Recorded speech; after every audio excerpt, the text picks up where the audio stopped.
here, or else speak up and pester me. And I'm here in the presence of at least one person who read my book. Thank you very much, John. And grateful to be here. This looks like such an interesting university.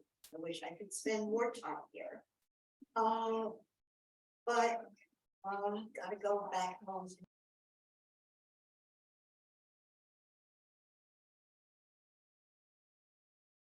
I had done a lot of research and writing about McCarthyism, about political repression, and about higher education in America.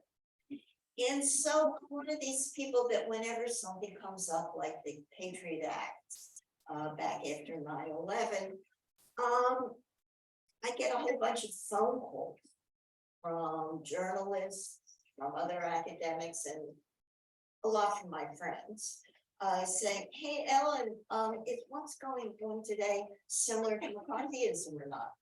Or is it worse than McCarthyism? And usually, I'm a trained historian and I specialize in putting things into context and believe, you need a lot of nuance to understand how the world works. And so my answer is usually, well, it depends. Well, today, I have to say there's no more nuance. What we are experiencing at this moment is the most serious attack on intellectual freedom and the political autonomy of higher education in the history of the United States. Absolutely the worst. And so in today's talk, what I want to do is give you as much background as I can about the current crisis. And in order to kind of explain how we came to it, because quite frankly, we can't know where we're going if we don't know where we've been. Now, I'll be presenting a complicated story, and I'm not sure I have it all totally coherent. So please ask me questions, and then, we can really get into some of the nitty-gritty. Now, it's pretty obvious that education has often come under suspicion throughout American history from the defenders of the status quo. In the South, before the Civil War, it was illegal for people to teach enslaved men and women how to read. And during the labor unrest of the late 19th and 20th centuries, which was taking place at exactly the same time that modern universities were coming into being, those same industrial capitalists who were establishing those universities feared that the social scientists in their new institutions might criticize how they were treating their workers. So what did they do? They fired a few of the most outspoken individuals, and the rest of their faculty members got the message. Controversial political issues were banished from their scholarship. And then later, wars and other crises in the first half of the 20th century were also producing politically repressive measures that disproportionately affected educators. And as a result, by the 1930s, for example, there were loyalty oaths that teachers had to take in at least 30 states. And I took one myself. I didn't even realize it. Back in the early 60s, I thought, oh my gosh, it's weird. Where did this come from? And of course, there's McCarthyism, which was probably the longest lasting and most widespread episode of political repression in American history. Educators, again, were targeted. And I discovered, yes, more than 100 college professors who were fired for political reasons during this period. What's significant, however, is when the anti-communist investigators began to question them, they were mainly interested in one topic. Were these people in or near the Communist Party? That's what they were looking for. Significantly, and this is significant, the witch hunters never made much of an attempt to investigate what these people were doing in their classrooms. But if they refused to answer questions about their pals in the Communist Party back in the 30s, then they were out. Even so, without getting into the sort of content of education during these years, there was a political chill, and it kept both students and faculty members from dealing with really controversial matters for about a decade and a half. But ironically, just as McCarthy and his colleagues were shredding First Amendment freedoms and disrupting people's civil liberties, higher education was enjoying what many scholars have considered the golden age of American higher education. This was a period of enormous expansion. Enrollments increased, they doubled, they tripled in size. Whole new institutions are being formed during this period. And at the same time, colleges and universities are adopting a new, much more democratic mission. They're no longer elite institutions catering to kind of the leisured class of youths. In large part because of the GI Bill after World War II, universities are dealing with a whole new cohort of upwardly mobile middle class and lower middle class students to their campuses, and a different kind of less genteel faculty. At the same time, these institutions are upgrading their academic mission. There's a greater emphasis on research, for example. And schools that were once basically teachers' colleges are turning themselves into four-year liberal arts institutions. And those four-year colleges are beginning to offer graduate programs and turning themselves into kind of regional universities. At the same time, the leaders of the academic community are anticipating that they're going to be overwhelmed by a tsunami of baby boomers. And they begin to worry about where they're going to find the teachers for these people. So graduate education expands even more than anything else during this golden age, especially after the Russians launched their Sputnik satellite in 1957.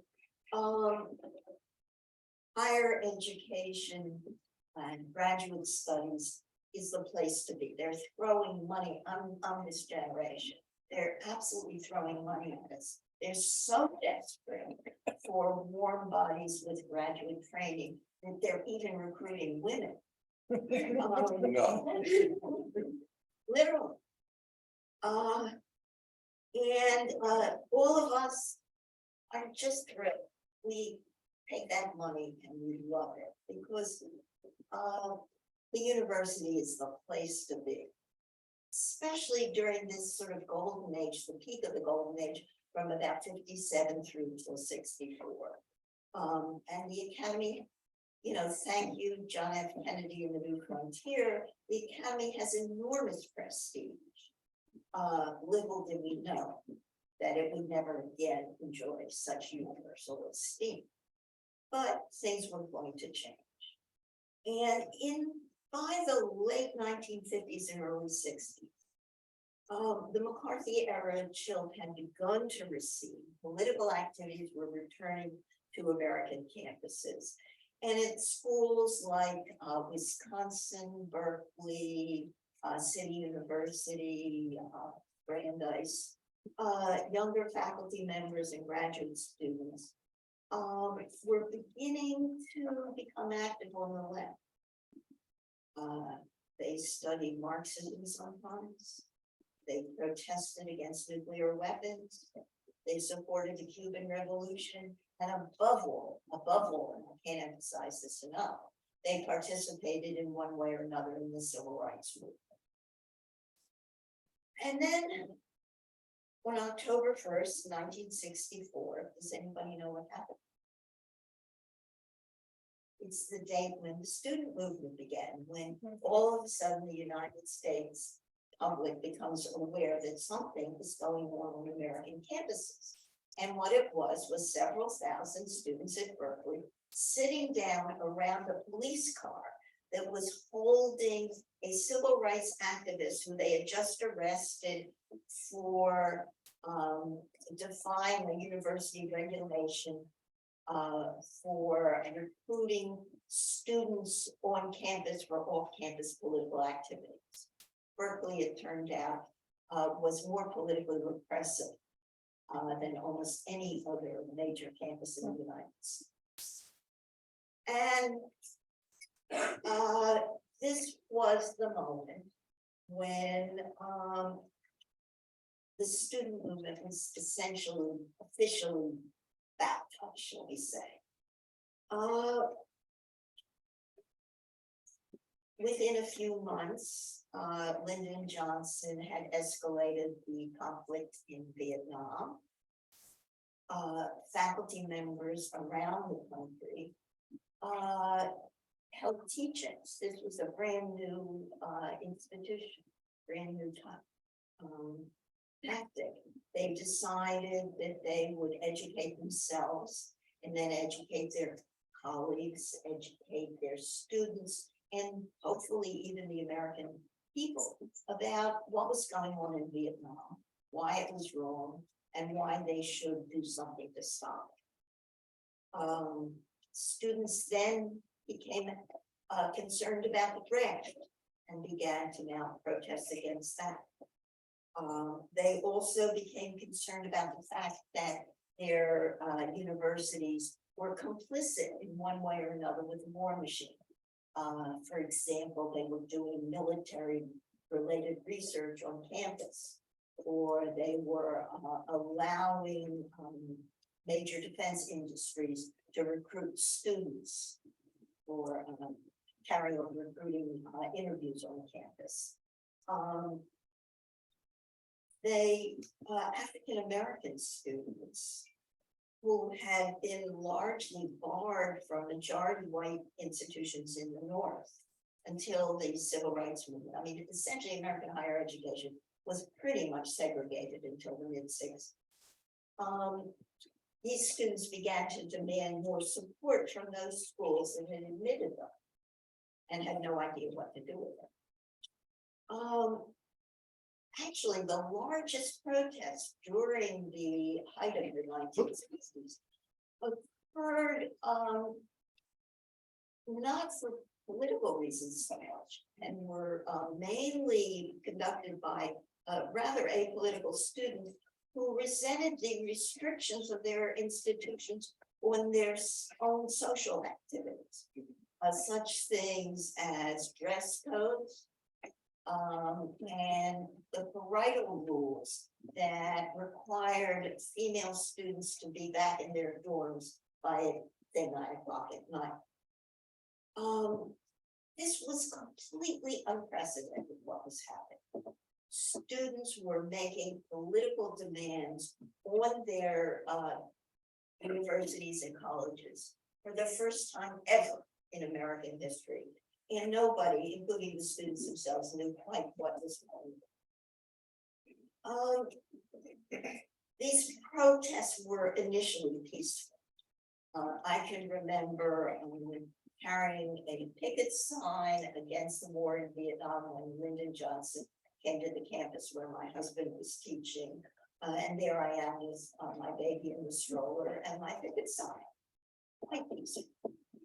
And people were taking our picture. I later realized it was the FBI.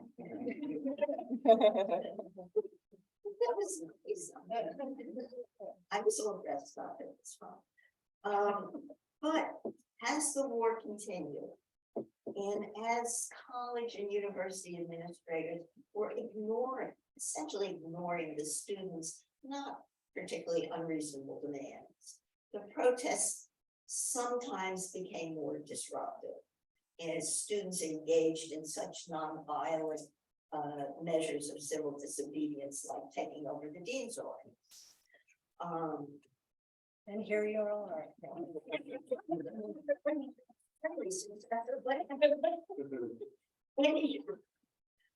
There was some violence, we do know people were killed, especially at historically Black colleges and universities in the South. But much of that violence occurred when officers of the law were invited onto the campuses. Of course, the media turned up in force and amplified the extent of the unrest, in large part because it was focusing on those particularly dramatic confrontations that occurred on urban campuses and at name brand institutions. The public became upset and essentially lost its faith in American higher education. Trustees, politicians, most of the mainstream media, and ordinary citizens became hostile to the students and began to call on university administrations to crack down on them. Those poor administrators were stuck in a no-win situation, as they have been probably ever since. But they were under enormous pressure from the outside. But were terrified of the kind of violence that might ensue if the police showed up on their campuses. So what did they do? They waffled. Faculties were flummoxed as well. They were split over the students. Many sort of sympathized with their demands, but not with their tactics. And ultimately, faculties really were unable to act in any decisive manner. And that confusion, the confusion of the campus authorities, simply intensified the public's growing disillusionment with the institutions it had once strongly supported. Now, there was also criticism from within the university. And this is something I discovered sort of fortuitously in my research for the book that Jonathan has read, was that a group of the country's most well-known and prolific public intellectuals, people like Nathan Glazer and Seymour Martin Lipset, were teaching at Berkeley during the free speech movement. And they felt that they were in a good position to mediate the conflict and to have the students understand what they had to do in order to calm the campus down. And the students were not the least bit interested in what Seymour Martin Lipset and Nathan Glazer were going to say. And as a result, I think they were they were kind of upset. They weren't given the respect they felt they deserved. And so for the next few years, these very well-known public intellectuals began to write about the campus and about student unrest. And they sought to offer some kind of an explanation for that unrest that it turned out most ordinary Americans had accepted. It was a scenario that demonized students, some of these writers even compared them to the Nazi youth of the early 1930s. They considered them irrational troublemakers, to destroy their universities, if not all of Western civilizations as well. But interestingly enough, although they were upset about the students' outrageous behavior, most of the blame was laid on liberal faculty leaders and administrators who had capitulated to these unruly students. That scenario of radical students and spineless academics was to be replayed for the next 50 years and trotted out whenever conservative operatives and opportunistic politicians appealed to false populism to advance their own less appealing agendas for cutting taxes on the rich, for example. Now, no politician profited as much from the student unrest as a former movie actor who was running as for governor in California in 1966. And when later on, Ronald Reagan explained that whenever he was out on the campaign trail, the first question he was asked, and the next one, and the next one, and the next one, was always about, what are you going to do about her? Well, he was going to take a hard line. And he explained that if necessary, he would keep the campuses open at the point of a bayonet. He won by a landslide.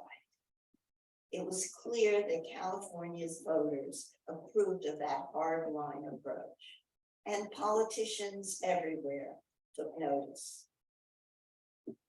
During the late 60s and early 70s, state legislators, which after all had more control over public colleges and universities than almost any other area of governance. These state legislatures were dealing with hundreds, literally hundreds of proposed measures to crack down on student unrest. Some of these measures imposed criminal sanctions. One of my favorites, which didn't pass, was in North Carolina, where the legislature proposed that the university administrators make sure that the students keep their rooms clean. This was showing the gulf, the cultural gulf between ordinary politicians and the new countercultural students. They have long hair. Many of these measures denied aid to students and faculty members who supported them in demonstrations. The most common ones, and the ones with the most long-lasting and deleterious effects, however, were the across-the-board cuts in state financial support to public colleges and universities. Now, it turned out that all of these measures were being debated and talked about at the time when the United States is undergoing a major economic crisis. A crisis that was brought on by a whole number of issues. There was inflation, caused in large part by President Johnson's refusal to raise taxes to cover the cost of the Vietnam War. There was the oil embargo imposed by the Arab states in retaliation against the United States support for Israel during the Yom Kippur War of 1973.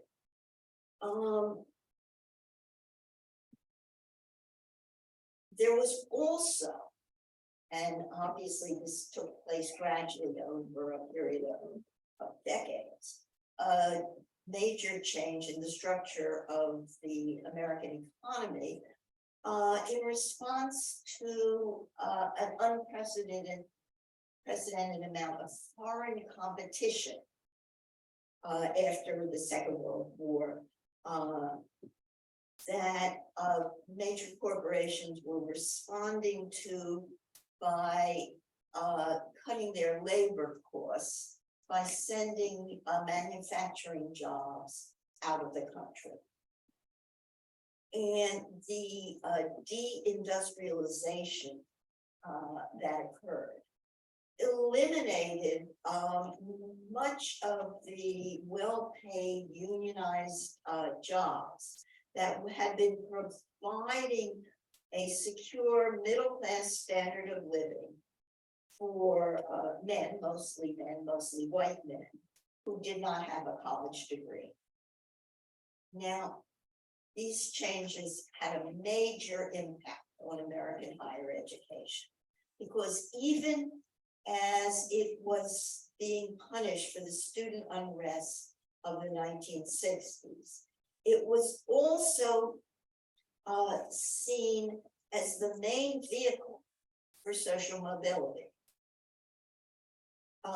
Something, in fact, that it unfortunately was unable to provide. And nonetheless, it became understandably, I think, a source of resentment when it became increasingly unaffordable as well.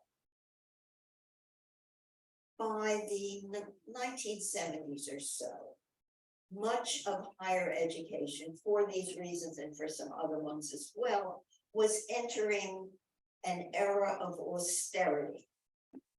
Its leaders needed to find alternative sources of income. And where did they find them? You guys, their students. Many schools that had formerly been free, like the University of California, the municipal colleges of New York, imposed tuition. Other schools raised their tuitions. Now, originally, this wasn't a particularly big deal.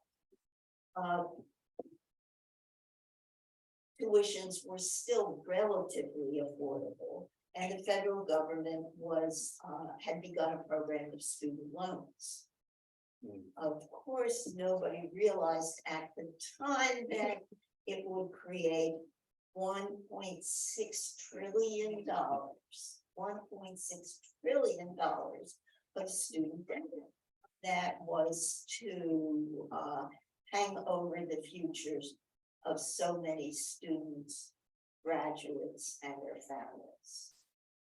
In addition, in response to the economic constraints that universities were facing, they developed a new managerial culture. Academic leaders sidelined their faculties from important decisions as they increasingly focused on the bottom line. And they weren't just looking for new sources of income. They also, as good businessmen would, sought to cut costs, especially instructional costs. So and this occurred gradually again, when full-time tenured professors retired, they began to be replaced by underpaid, part-time, and temporary teachers who could be fired at any moment for any reason or for no reason at all. And this was happening especially at second-tier public universities that were educating about 80% of the nation's students. Now, this was hollowing out the faculty. And it was also this reliance on exploited contingent faculty was seriously affecting the education of students, because these contingent faculty members often could not make ends meet unless they taught at several different campuses at a time. So these they were called freeway flyers. And they simply lacked the time and resources, to give their students the attention they need. And we can talk a little bit more about that later if you want. Now, it might have been possible for the universities to kind of recover their, maybe not their previous, rather exalted position, but at least recover a certain credibility. But the early 1970s was a moment when a powerful cohort of wealthy right-wing philanthropists and libertarian ideologues created a movement to change American political culture, and to shrink the state. Here, I'm afraid I have to use a word that makes me feel a little icky, but I think it's unfortunately correct. This was really a conspiracy. And there is evidence that these people knew exactly what they were doing. The very, very, very important book by Nancy McLean, Democracy in Chains, which was published in 2017, has given us evidence for how self-aware these right-wingers were in establishing a network that would create a movement to really take over American political culture and reward the already wealthy upper classes, redistribute wealth upward in a highly unfair, unequal manner. Now, these people tended to view the universities as places which were housing a threat from quote-unquote radical professors, but even mainstream ones who dealt with real world issues and who seemed to sort of constitute an obstacle to this right-wing network's plans. So the members of that network really embarked on a long-term crusade against higher education, to which they were going to devote hundreds of millions of dollars, if not more. And they created what one of them called a quote-unquote counter-intelligentsia, a shadow community of lavishly funded think tanks, publications, academic professor programs, endowed professorships that were going to spread their libertarian views, while at the same time they would delegitimize mainstream academic expertise. They were providing people who were going to say, oh, cigarettes don't cause cancer, there's no threat from climate change or whatever. By the time Reagan entered the White House, the far right-wing ideology that this network was pushing moved into the mainstream. The books and authors they subsidized, like Alan Bloom's Closing of the American Mind, became bestsellers. And they created what came to be known as the culture wars of the 1980s and 1990s. And the message that these about higher education that these conservative writers disseminated was similar, although not quite the same as that of the right-wing intellectuals at the time of the Berkeley free speech movement. These new, more up-to-date culture warriors were demonizing the university as dominated by elitist out of touch professors and spineless administrators and, you know, what you call, I'm not sure, postmodernists who were so consumed by liberal guilt that they gave in to the radical advocates of political correctness. You've heard that term. And that capitulation these radical libertarians were explaining resulted in universities abandoning their meritocratic principles, destroying traditional excellence, and lowering standards. Now, this anti-PC campaign, well-funded anti-PC campaign, I think Alan Bloom got several $1 million. Also had a racist backstory and played into white anxieties about affirmative action. And significantly, these same organizations and philanthropists who have been supporting the attack on political correctness were also financing the sort of largely discredited efforts to use sociobiology to bolster unfounded allegations about the intellectual inferiority of students of color and other minorities, and claiming that intelligence was essentially genetic and not produced by social and economic factors. By the 1990s, these rather clever culture warriors opened a new line of attack against universities that involved the charge that mainstream universities and colleges were attacking free speech and academic freedom.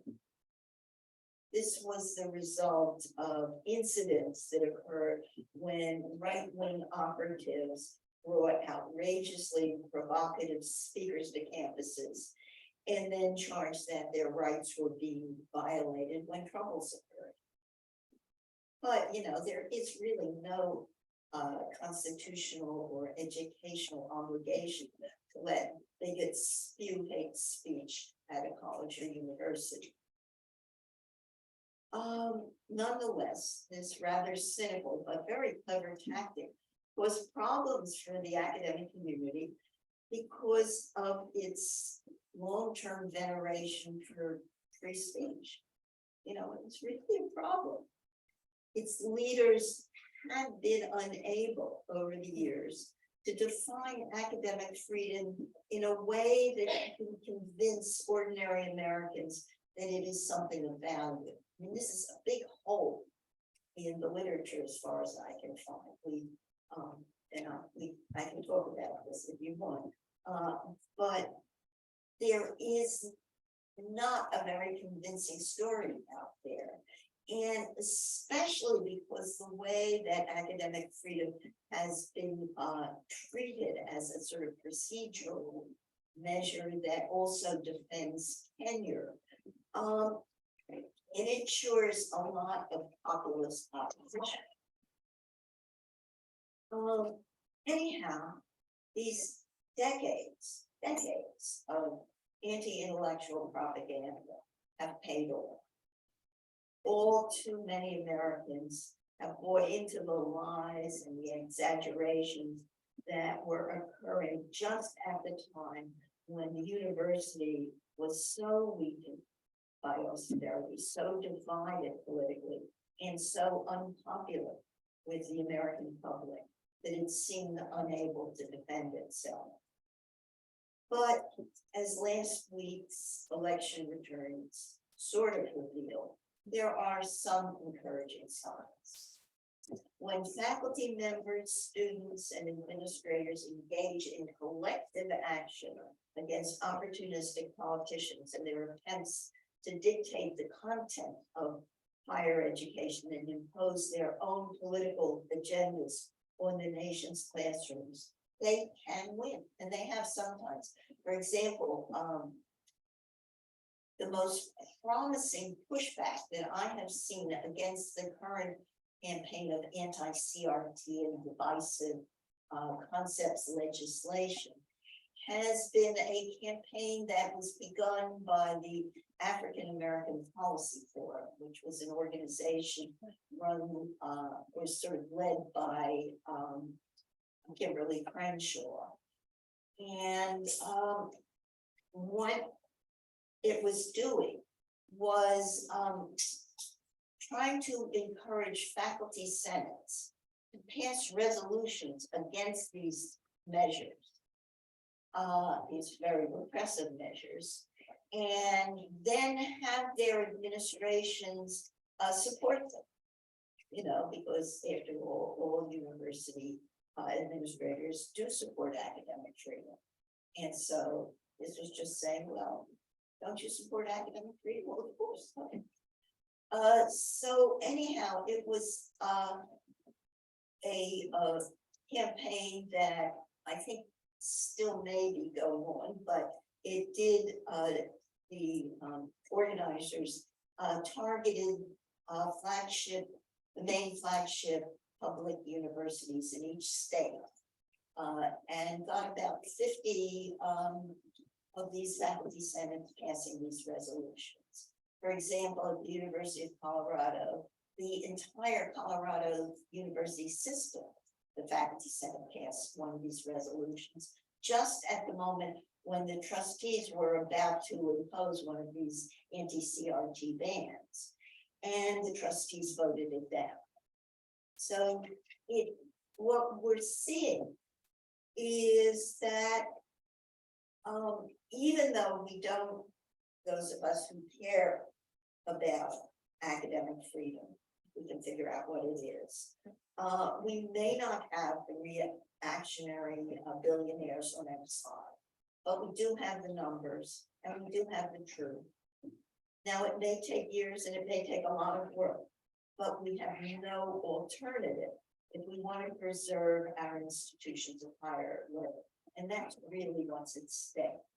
Our institutions of higher learning and the democratic system that they support. Thank you.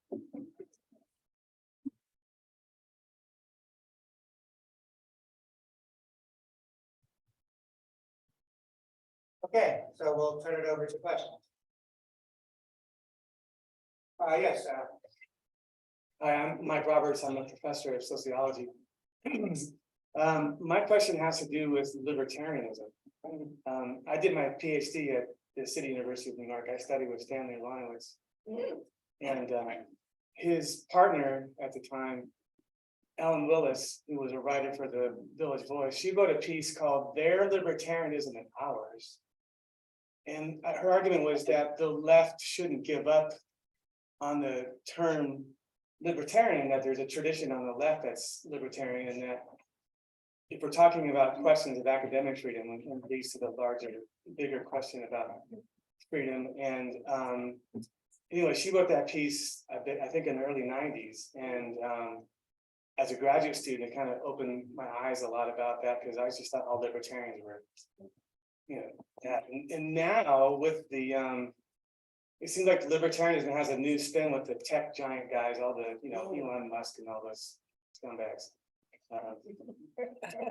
But I still think the left hasn't really tried to intervene and grab a hold of that term and have, you know, provide a different way of understanding what libertarianism means. So I wonder if you could talk about that. You're reading my mind. Yeah.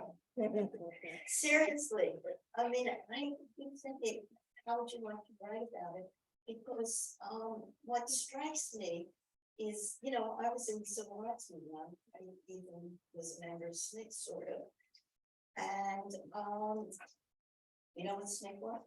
The Student Nonviolent Coordinating Committee. It was the first really important new left organization in the United States, and we led the sort of civil rights division to a large extent. You know, they did in the early 60s.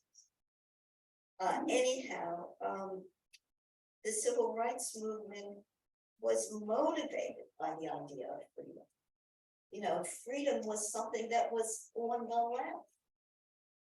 And the left has sort of given up. I don't know. It's time to bring it back. It counts for a lot, I was thinking about it recently, because I am living in sin with a gentleman. And I realized I really, really don't want to get married. Because I do not want the state to have its fingers in my private life. And I'm certainly not. So I think we need to redefine freedom in a way that's really liberatory and not just a mantra for these guys who want freedom from having to pay taxes. So please run it, Secretary.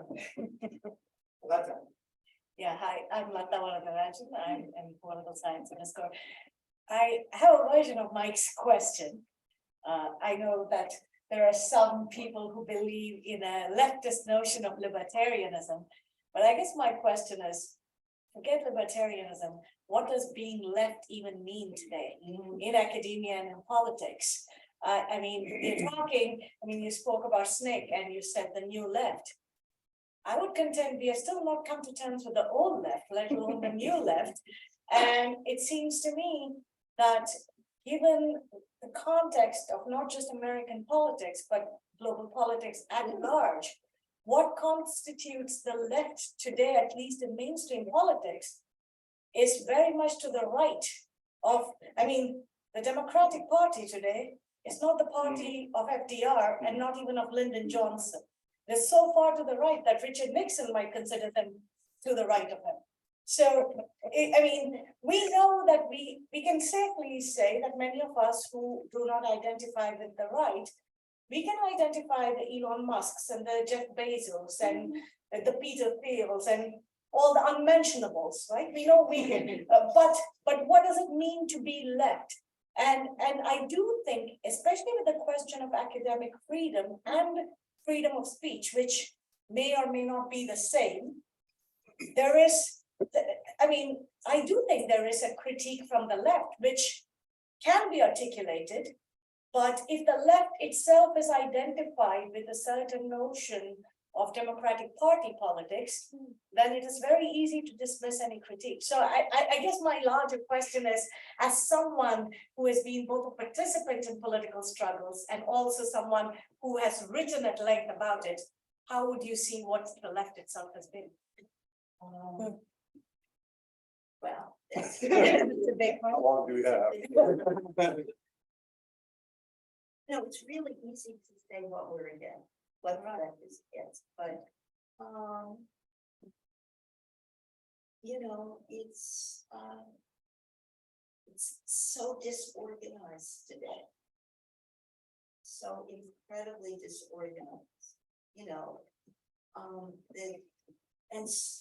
what the right is so close to fascism that it's scary that we're, that's the problem, is that, if you think back to German history, when the socialists and the communists kept fighting each other, even as Hitler was advancing. And clearly, you have to get rid of Hitler before you get rid of Bill Clinton. I don't quite know how else, but you do have to prioritize to a certain extent. And, but I think there's so much work to be done. You're quite right. You have to define freedom. We have to define, you have to get it back. We have to define academic freedom in a way. I'm really a little bit nuts about how academic freedom is invoked, because a lot of the stuff that's coming out of the one organization that should be defending academic freedom is so tired. This is the AAP, all they write about is what their founding fathers wrote in 1950. I mean, that is not helpful. It is really not helpful in the 21st century. Let me start with this. There's a student question in chat. And we'll go over that. So the student, Miguel Romero, asked, what can we as students do to help change the perspective of the American public towards the benefits of higher education? Where do we start? Thank you for being here. Oh, thank you for asking that question. What students can do is organize. Organize. Talk to your friends, your colleagues, your fellow students, and see what you can do. You know, demonstrate, talk to people. You know, bring ideas, and get information. I mean, one of the things that was so important in the early struggles against the Vietnam War was just learning about why that war was being fought and what a disaster it was. And if you knew, I mean, I would say take history courses, but that's but you know, if you don't know where you come from, you don't know where you want to go. So clearly you have to educate yourselves, and luckily you have an amazing faculty, I think, who help you with that. But really think about what it is that you want from your education. You know, you're here for 4 years. I know it's kind of hard these days. But what exactly do you want? And then how can we get it? You know, but above all, you really have to organize. I mean, I can't stress the importance of collective action. Okay, all right. So sandwich. Yeah, so thank you, and also thank you for that question that you asked about it too, because I'm still trying to get my mind around liberalism because I'm for the sciences, so this is kind of, you know, new for me. But I have come to realize that, you know, really academic freedom, you know, it has to be defined. It's very, you know, not defined yet. I'm also thinking that at this point, the entire mission of universities are not very well defined anymore. You can have a lot of discussions on what is really the mission, you know, kind of in you know, instilling critical thinking and these kind of things. And you are talking about the threats to academic freedom that come from the outside. I mean, that's how I was looking at you. And I also perceive some threats from the inside, where, you know, we in sciences, for instance, are told by, you know, what we have to teach in our classes for, you know, certain reasons. We have to take, you know, kind of time away from maybe mathematical formulations and talk more about the history of science and the history of diversity in science, which I think is all, you know, kind of very good to teach, but, you know, should it be taught in science classes? And so there's some kind of unrest within the sciences and also within the engineers, because they say, okay, I'm already don't trust an engineer to build an airplane. And when there's even one. So I mean, I was just thinking, okay, it's you know, it has to be well defined so that as well the forces from the outside and the inside can be balanced, and we can see what it really is, what we have to do and teach the students. Well, I think what you're asking is that we just kind of talk about the mission of higher education, which has not been very carefully defined and probably shouldn't be. I mean, maybe what we should begin by talking about is its many missions, you know, and what role, you know, you hear the sort of story of reparation for vocations and jobs and careers, and that's probably very important. My granddaughter majored in computer science. You know, it's all about a vocational track. Nonetheless, there has to be something more there. And, you know, you can talk about critical thinking, but what do we mean by critical thinking? You know, and how do we get people enough information that they can use in a way that will help them understand how the world.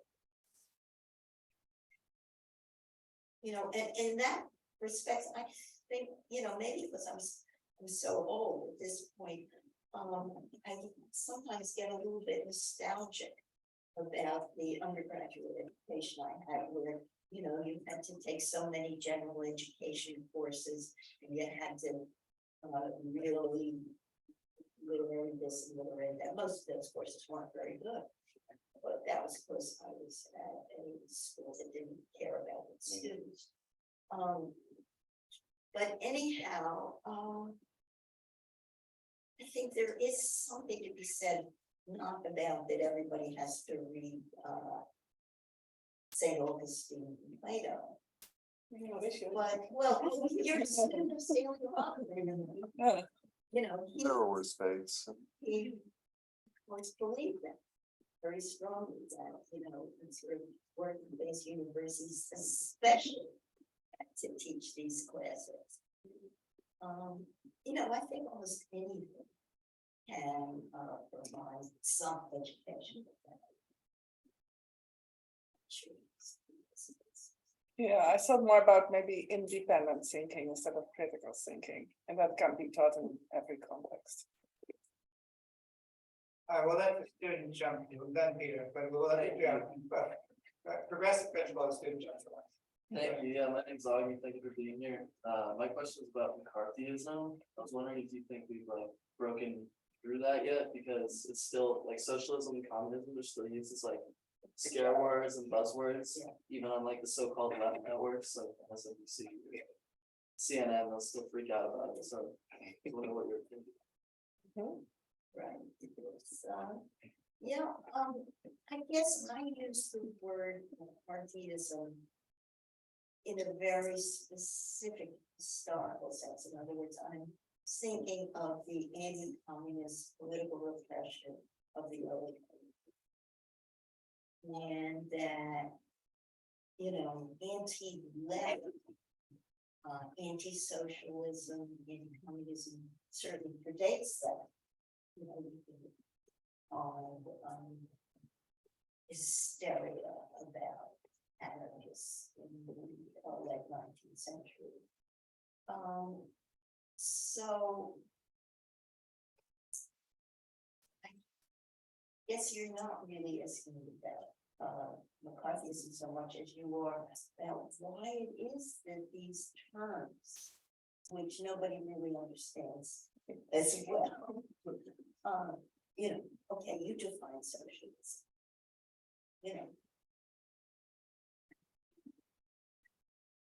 You know, I think I am a socialist, but I certainly don't believe that the government can take over the New York Times or something. That's,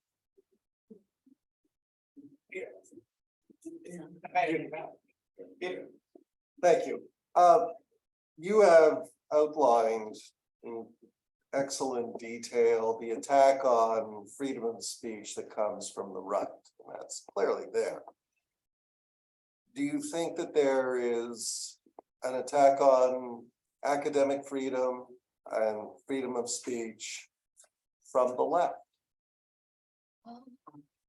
You're asking me a question that I find very difficult to answer because, Okay, yeah, sorry. I mean, you know, I really feel kind of unequipped to answer this because, as you may know, I taught for many years, most of my academic career, at a school that didn't have a lab. It was Yeshiva University. It was populated entirely by Orthodox Jews. Yes, the faculty was Orthodox Rabbis, and there simply was. I never saw in my own life the kinds of things that get attacked nowadays as woke, snowflakes, whatever. And I really don't know whether that is a genuine threat or whether that is manufactured propaganda. I don't know. It's not something that I want to, that I have enough experience. I would love to hear. Just to link Oh, I it can- in, an example, but Peter expressed it better about the attack from inside that we have told what we have to teach them. So that there are concrete examples there. There are many concrete examples. Yeah. It is very real. You don't have to talk about the issues at San Diego State. I mean, look at what happened to, I believe his name was, just to pick one example out of many, Bright Sheng at the University of Michigan. Bright Sheng showed, beg your pardon? Yeah, I mean, he showed a film, he showed Olivier's Othello. And it didn't work out well, put it that way. I mean, it was the exact, I mean, it was McCarthyism in that 1950 sense, but for a very different purpose. So it's not something that has been manufactured. It's very real. Yeah, I just wonder sort of, I don't know. I really don't want to get there. Although my feeling is that, put it this way, sir, it's a question of who has the power within the universities. And I don't know. I don't know Okay. that much about it, but I think it is a question of power. Great. Yeah, maybe this is something related to a point that Arlette raised earlier. And something you said in your remarks, that in a sense, we don't have a good explanation for why we need academic freedom in the first place. It doesn't seem self-evident why we need it. And the more we think about the mission of a university as training a workforce, we certainly have no need for academic freedom. It seems to be a luxury that is saved for certain disciplines, for certain concerns, etc. So I mean, I'm posing this in a provocative way, but we have to probably think seriously. I mean, what is the point of academic? Maybe the reason nobody understands why we need academic freedom is that most people don't send their children to universities for that purpose. Maybe most students come to universities so that they can get a better job, and their parents send them for that purpose. And for that purpose, nobody needs academic freedom. I'm convinced. Give me a couple of years. So I mean, I'm posing it as a provocation. And I'm really, really concerned about. I was just asked to write an essay on academic freedom. And now that I've finished this, and then I have some more things to do, and then I'm just gonna sit down and read and read and read and read and see if I can find some kind of answer to that. Why do we need, the standard definition is that it is a professional purpose that requires that professional academics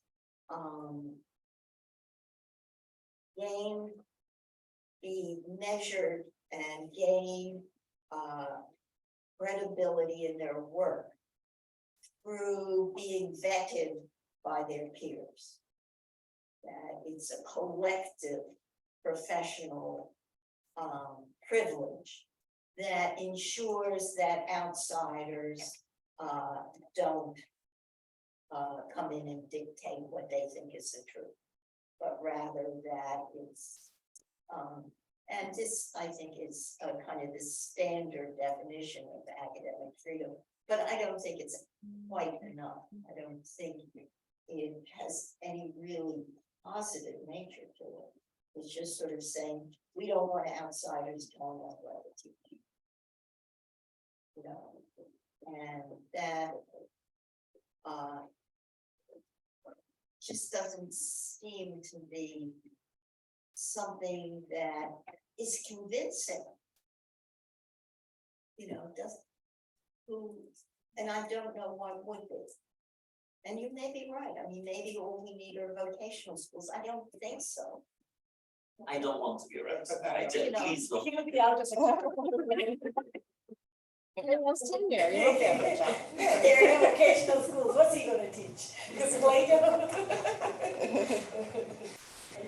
You know, I mean, the fact that half the country who do not have higher education experience in their lives are supporting junk science and junk politics, you know, all this stuff that is, we're fighting against today. Sort of says, well, maybe there's something in higher education that does prevent people from really going over the edge. But what is it? Andre, So to that last point, one thing is, you know, we have to definitely step out of our bubbles, and I happen to live in an area where I'm pretty sure I'm the only university professor. And I talk to my neighbors and I introduce notions of, for example, probability when it comes to catching the virus, to wear a mask versus not. Well, I never thought of it in those terms. And I think too few academics having real conversations with quote unquote real people. Yeah. But reflecting on the question about socialism and sort of internal threats. So much of my thinking about academic freedom comes from back when I'm East German. I came to age in East Germany. I got the freedoms I have today when I was 24. I will never take for granted. And unfortunately, what I observe are threats from the left that resemble threats from the right in terms of tendencies towards authoritarianism, driven by ideologies and driven by money. And so if you look at salaries, for example, of administrators, that aren't quite at the level of distortion in industry, but they're slowly getting there. When you go from staff to presidents and associate vice presidents and so forth. And so I feel the notion of shared governance is sort of a sheen on what really is about labor relations and power relations. And I think we have to be more honest about that, and then ask, in the presence of industry-like labor relations, what is the role of academic freedom, freedom of speech, and so forth? And so I wonder, you know, how universities we talk about the neoliberal university, but what does that mean in terms of the labor relations on an actual campus environment? Well, you've got 80% of the instructional staff with no power. And that's sort of the bottom line. So if you totally excluded such a, you know, and students don't know this, you know, which is sort of delightful that they think all professors are professors, because of course they have a lot of power. Students, they assign grades. And you know, you can't not think about that. But there are professors and there are professors. And you know, what we're looking at in universities now is the complete hollowing out of the faculty. That once, did they ever have a lot of power? Not always. You know, and what's weird about it, academics, is there are people who consider themselves completely autonomous workers. You know, I mean, it's wonderful. I can use my time as I want as a professor. You know, except I had to show up. I had to show up at 9 o'clock in the morning, 3 days a week. But other than that, I was pretty free to do whatever I wanted. She worked 60 hours. Right? And so anyhow, yeah, I think I lost my train of thought. But, you know, to have universities in which the people who are doing the main work of the university having no power is problematic. Hi, I'm gonna interject a question, in a way, part of the whole of the academic freedom theory was. You know, to kind of think through, I mean, some people think the threat to academic freedom is more like from the woke crowd and diversity statements. Others like me are far more worried about donors, business, you know, right-wing establishment, and actually the liberal establishment. And so my hope, and I don't know what you think the prospects are, it sounds like in the 60s, a lot more was students and maybe some young faculty, primarily from the left, challenging militarism, racism, and the liberal establishment was actually their biggest threat, but then the right was politicizing it. Now, we got all these threats. We still have the liberal establishment that's cracking down not just on the woke crowd, but also on those who challenge, I think, militarism, you know, imperialism. I mean, they do kind of diversity from above to try to co-opt. And I wonder if we're thinking about a value of academic freedom that can go beyond just, say, the left who thinks it's crucial. Can we get back, or was there ever a sense that we really do want an academic freedom that extends even to those whose views we really hate? It could be even someone like Amy Wax or Charles Murray, precisely because we also wanted, let's say, even for like a Lord Churchill, a Stephen Saleta, the ones that are dramatically challenging and sometimes in blunt, unpolitical ways. Is that hope there? Was there that spirit in the 60s that we lost by 2022? I mean, were there? That is just really open to blunt challenges from the establishment, from both the right and left, in terms of thinking that we both need it, we should even be allies, perhaps in taking on that part of the liberal establishment or the conservative establishment.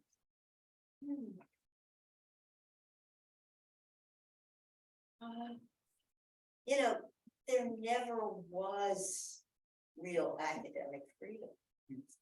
You know, there were always people who were pushed to the sides. And so, it's kind of interesting to think about, what would real academic freedom consist of? You know, what kinds of people would be brought into a university environment?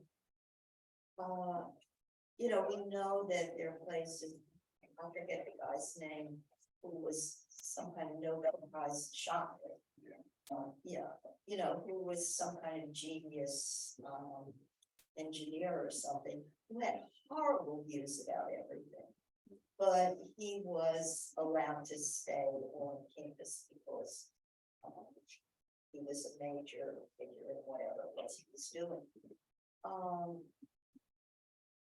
You know, but I think that kind of academic freedom isn't really what we're talking about.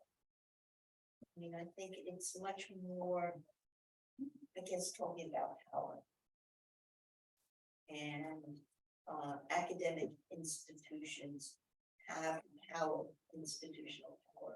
They play a major role in American society. And what is it that will enable them to have a positive effect on things that are important today? And I don't know the answer. Okay, Ron. You must excuse my cynicism, but I don't think of academic freedom as a positive standard. I know there are those who define it as a positive standard. I view it as a weapon of the weak. It's a defensive weapon called out when there are unprincipled attacks on reason. And so when it's a McCarthyism attacking the left, I don't know very much about the new attacks from the center on the left, not my feeling. But my view is that this is a weapon. It's a weapon that we pull out when one side attacks too strongly at what we find cherished. And therefore, as a weapon, I don't think there's a positive standard. I don't think it can be defined. I don't think it's worth very much to define it. My view is that it's something we pull out when the bad guys get too bad. Sorry, I'm a cynic. You know, that has been the history. Right. Yeah. Yeah. It has been the history. When there is a challenge, the strong guys win. And academic freedom is one of the weapons of the weak to say, please don't win too much. Well, you know, we need to think in terms of collective action. We need to think about organizing at a very grassroots level. So what else is? I guess the question is who's the we? But hey, let me get you the anonymous attendee. What? Oh, okay, no, sorry, yeah, Scott. Okay, Go ahead. Sorry, forgive me, together and listening to all the questions, and I think the point about, you know, kind of the emptiness of the left and leftism is really, you know, mirrored by these, especially recently, a lot of young student activism that I've participated in, that others have participated in. I think the things that you've participated in are against something, you know, it's very defined against, and similar to how leftism is very defined against fascism, against imperialism. When campuses were more organized, when there were these really mass movements, as we don't have, and you were so involved in it as a student and as a professor, were there these, you know, working groups that were talking about the labor relations and the power relations and trying to come up with a new plan to work towards instead of just fighting against things? Were there those ideas that were being developed before that movement was kind of cut off with the knees? Well, Or you're right. or you're on exactly. Libertarian socialist statement. Have you read what you asked? I'm not sure I've even read the whole thing. You know, what?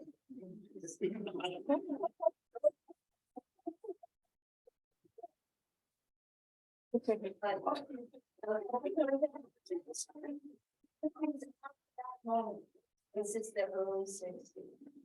You know, do we go back then and think of it as a golden age? No, I don't think so. You know, I mean, think of race relations. You know, so I guess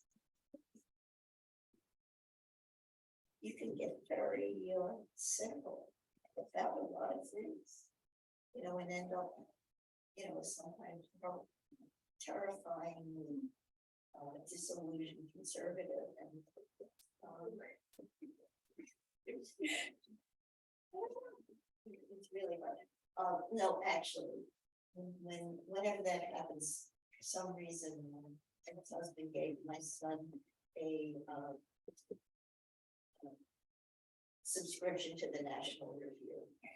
And I love to read. I just love it because it's really stupid. And it always makes me a little bit better. It's the most of the nation. As opposed to the nation. Right.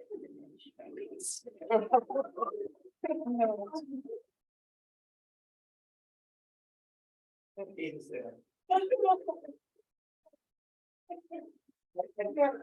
Here's a question from anonymous that actually has kind of been calling for an affirmative things. Do you think with the rampant problem of misinformation and lack of media literacy due to social media today, that makes the problem of attacks on higher education and academic freedom worse? And probably the answer is yes. Is there something that we can help deal with it? Yeah, I don't know how it's went in between. It's simply, when this book came out, I was told I had a publicist, and he said, you gotta be tweeting every week. And just couldn't do. You know, so. I think things are so sort of full of craziness. That I guess I think, yes, all this new media is really very deleterious. But I certainly don't have any kind of solution for it, or even any kind of analysis of exactly what it is doing. And could it be framed as, this is a value of academic freedom and why we need the universities more than ever, and that media information is so dreadful, that this could be a way of, could this be a way of building support that Fareed's looking for? You're asking, why should we even care about academic freedom? I don't know. I mean, I don't know what the questions, I don't know what questions we should be asking about media. I really don't. Okay, so it's about 12, we're just about at our end, unless anyone has a burning follow-up question. Okay, and we got all the online one. So thank you very much. You did a great job.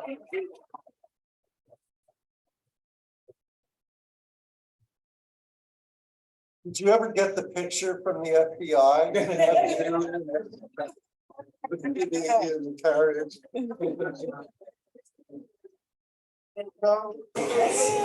Too bad. I'm sure it's in a file somewhere.